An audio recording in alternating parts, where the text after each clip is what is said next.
Cuando la Tierra tiembla, ¿estamos preparados? Los científicos advierten de que es imposible predecir los seísmos. Pero al menos España acaba de estrenar un nuevo sistema de alerta de tsunamis. Y la Tierra tembló de nuevo.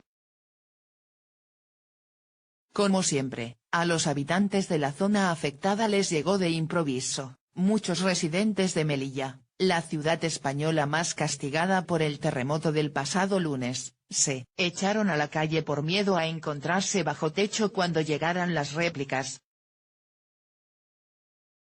Hoy la ciencia sabe predecir con éxito fenómenos atmosféricos como tormentas de nieve, aguaceros o huracanes.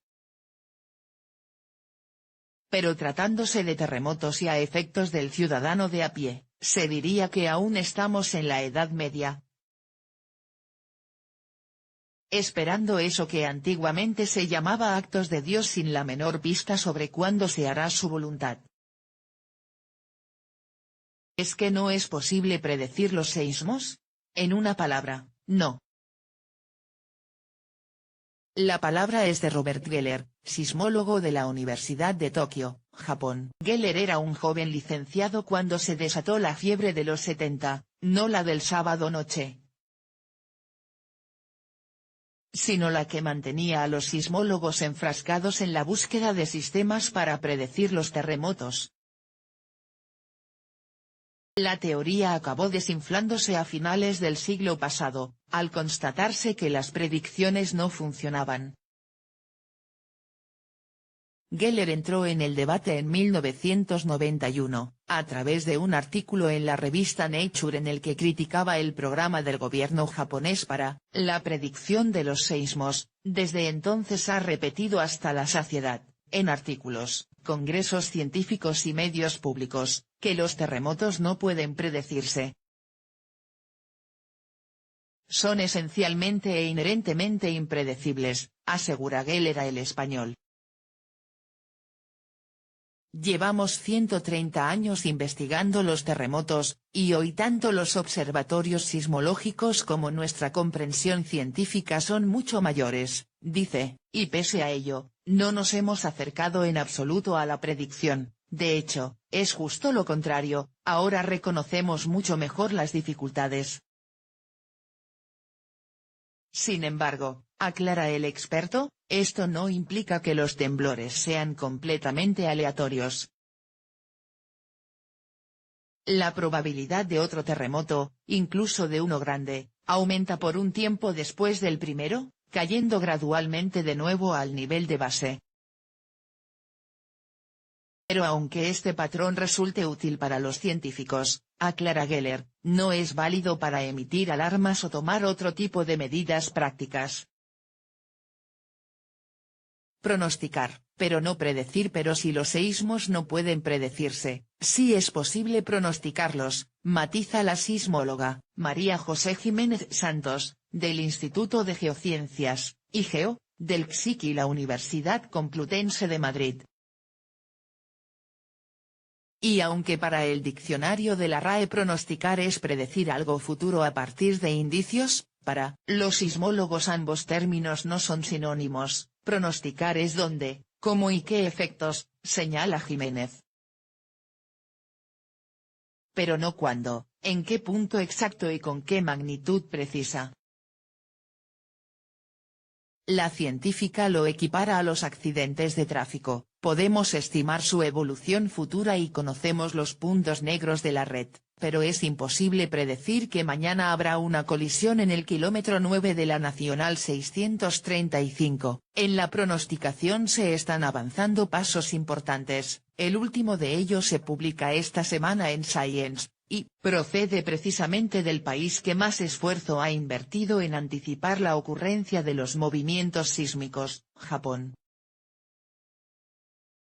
Científicos de la Universidad de Tohoku, la zona castigada por el gran seísmo, y el tsunami de 2011 que ocasionaron el accidente nuclear de la central de Fukushima, han encontrado un patrón que relaciona la cronología de los terremotos en esa región a lo largo de 28 años con una deformación gradual en el borde de contacto entre las placas tectónicas, un deslizamiento lento y sutil que no provoca ondas sísmicas, pero que perturba la estabilidad de la roca, y comienza a acelerarse unos días antes de que se produzca un terremoto.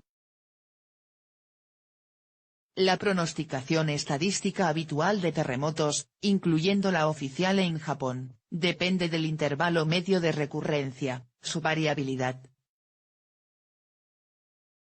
y el tiempo transcurrido desde el último terremoto, explica el español el director del estudio, Naoki Uchida.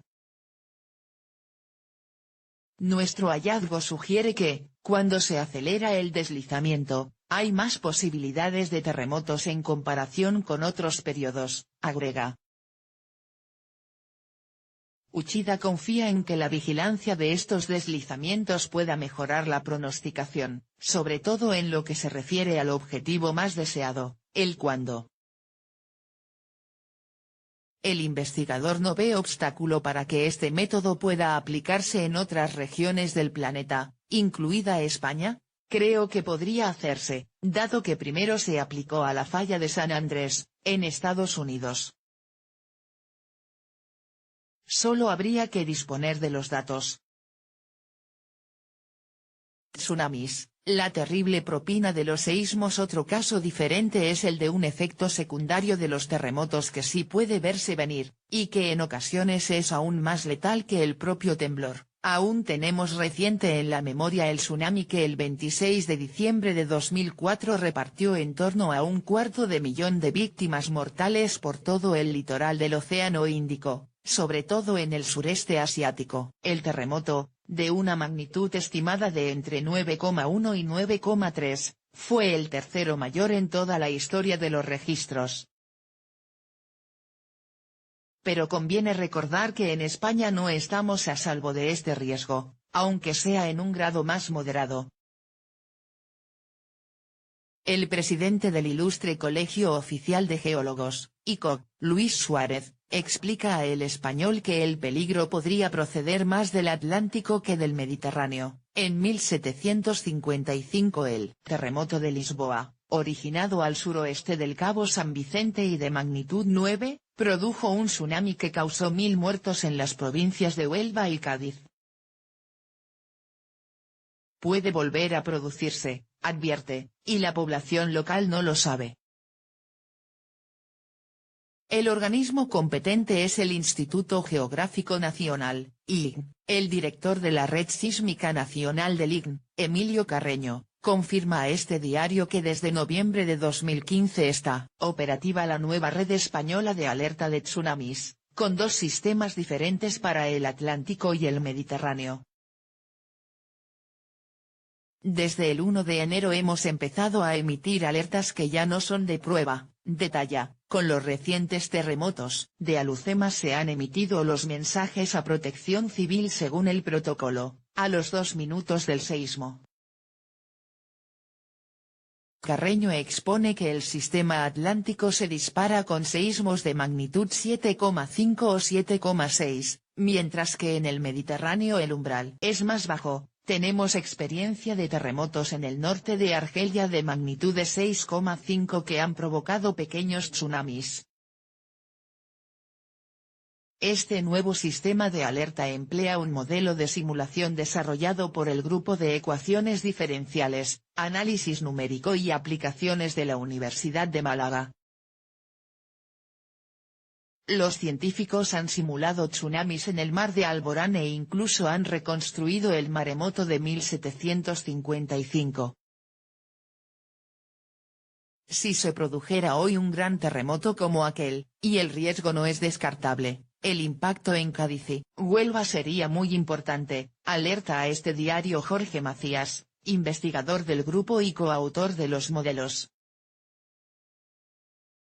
Macías precisa que, en la eventualidad de un seísmo en el Atlántico como el que devastó Lisboa, el tsunami tardaría 1 hora en llegar a Cádiz.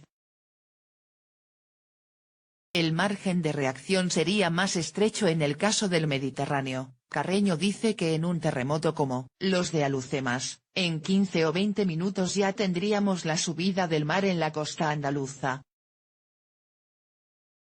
Si el seísmo se originara en el litoral argelino, llegaría a Baleares en unos 35 minutos. Pero pese a este flamante sistema de alerta, y según Suárez, aún vamos retrasados en la implementación de las respuestas de protección a la población, que involucran a Protección Civil, comunidades autónomas y ayuntamientos. En España vamos a golpe de catástrofe, se lamenta el presidente del ICO.